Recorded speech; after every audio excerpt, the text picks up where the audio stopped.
Welcome back. ఉగ్రవాదుల దాడిలో ప్రాణాలు కోల్పోయిన చంద్రమౌళి మృతదేహం మరి కాసేపట్లో విశాఖకు చేరుకోనుంది.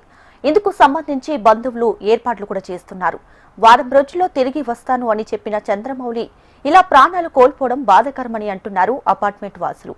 చంద్రమౌళి ఇంటి నుంచి మరింత సమాచారాన్ని మా విశాఖ ప్రతినిధి అనురాధ అందిస్తారు.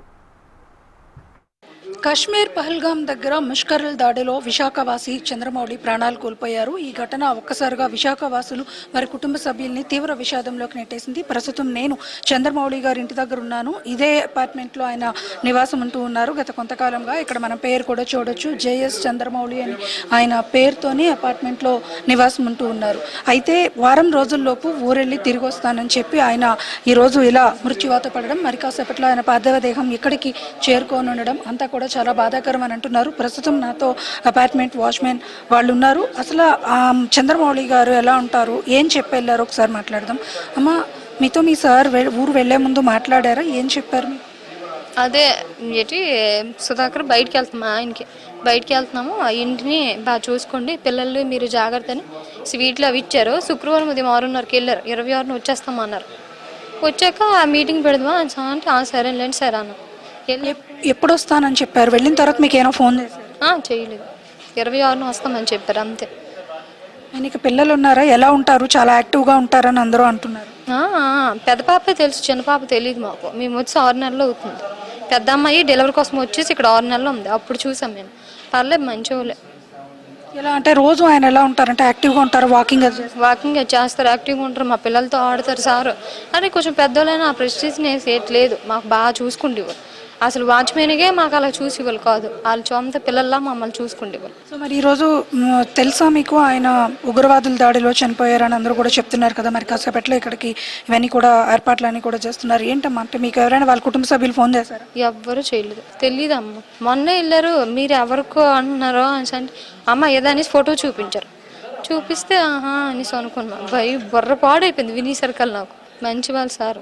ఇది ఇక్కడ వాళ్ళతో మాట్లాడుతుంటే మనకి నిజంగానే అనిపిస్తుంది ఆయన చాలా మంచి వ్యక్తి, కలుపుగోరుతనంగా ఉండే వ్యక్తి, తనపర భేదాలు చూడకుండా అందరినీ కూడా తన మనుషులుగా చూసుకునే వ్యక్తిత్వం ఉన్న వ్యక్తి. చాలా యాక్టివ్గా ఉంటారు, రోజు ఉదయాన్నే వాకింగ్కి వెళ్తారు, ఇలాంటివన్నీ కూడా చెప్తూ ఉన్నారు. ఒక్కసారిగా టీవీల్లో మేము వార్త చూసి మేము సైతం ఒకసారిగా షాక్ అయిన పరిస్థితి కనిపిస్తుంది. 26వ తేదీన వచ్చేస్తాను అని చెప్పి లాస్ట్ ఆయన తనతో మాట్లాడి వెళ్ళిన సందర్భాన్ని ఇప్పుడు ఆమె గుర్తు చేసుకుంటూ ఉన్నారు. అనుకోకుండా జరిగిన ఈ ప్రమాదం నిజంగానే బాధాకరం అని అంటున్నారు. ముష్కరుల దాడిలో ఆయనతో పాటు వెళ్లిన కుటుంబ సభ్యులు, ఇతర ట్రిప్లో ఉన్న బృంద సభ్యులు ఇస్తున్న సమాచారం మేరకు ఆయన పరిగెత్తే ప్రయత్నం చేశారు తన ప్రాణాలు రక్షించుకునేదానికి. అయినప్పటికీ కూడా వదలకుండా వాళ్ళు కాల్పులు చేశారు. కాల్పులు చేసేటప్పుడు కొన్ని మాటలు కూడా వాళ్ళు కొన్ని నినాదాలు కూడా చేశారు అనేది కూడా చెప్తూ ఉన్నారు. వాళ్ళ దగ్గర నుంచి వస్తున్న సమాచారం ప్రకారం అక్కడికి వెళ్ళిన తర్వాత వాళ్ళు గుర్తించిన తర్వాత కుటుంబ సభ్యులకి సమాచారం అందించారు. 26వ తేదీన ఆయన ఇక్కడికి చేరాల్సి